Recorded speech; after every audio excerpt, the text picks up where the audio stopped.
Hello guys, তোমরা সবাই কেমন আছো? তো আমিও ভালো আছি। তো আজ আমরা চলে এসেছিলাম একটা বিয়ে বাড়িতে। আমাদের বাড়ির পাশেই হচ্ছে বিয়েটা। তো এখানে হচ্ছে বিয়ে সন্ধ্যের সময়ই হয়ে গেছে। গোধূলি লগ্নে বিয়ে ছিল। তো ওদের বিয়ে কমপ্লিট হয়ে যাওয়ার পরে ওরা এখানে ফটোশ্যুট করছিল। তো আমি একটু ওদেরকে দেখেই আর একটু ভিডিও করে আমিও এখানে থাকি, নিজে কি করবো এখানে থেকে। তো তারপর চলে গেছিলাম হচ্ছে মেইন কোর্সে, বলতে খেতে চলে গেছিলাম। তো এখানেও ভিড় ছিল। তো আমরা আমাদের বাড়ির পাশে কাকিকে বলে এই সিটটা, দুটো সিট রেখেছিলাম, আমাদের পিছনে আর এই সামনের সিটটা।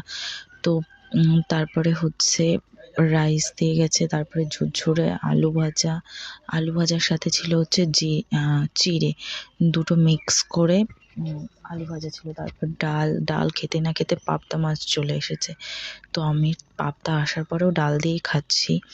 তো তারপরেও পাবদায় শেষ হতে না হতেই চলে এসেছে কাতলা কালিয়া।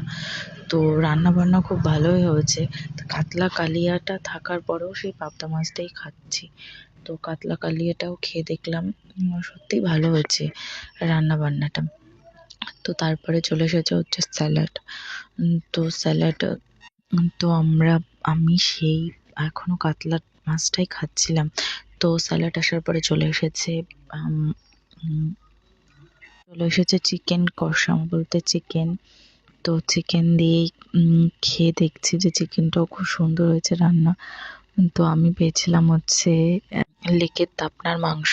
তো সেটা ছিঁড়ে তো ভালোভাবে খেলাম, যে মনে হচ্ছে আমি আমি একাই খাচ্ছি, এরকম একটা ব্যাপার।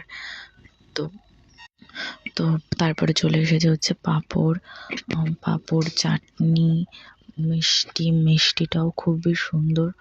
আর তারপরে চলে এসেছে হচ্ছে কর্নেডো আইসক্রিম। তারপরে শেষ পর্যায়ে দিয়ে গেছে হজমোলা। তারপর খাওয়াটা শেষ হওয়ার পরে হট করে মনে পড়লো আমাদের তো ফুচকা খাওয়া হয়নি, তার জন্য চলে এসেছি ফুচকা খেতে।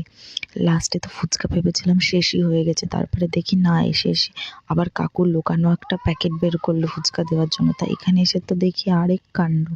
ওরে বাপ! এখন বাজে 10টা 10, তাও এরা এখনো ফুচকা খেয়ে যাচ্ছে। এরা খাবে না?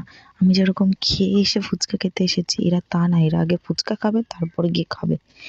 তো এখানে তো অনেক কষ্ট করে লাইনে দাঁড়ালাম। তো এক একটা করে দিয়ে আসতে আসতে সে জিভে জল চলে আসলো ফুচকার জন্য।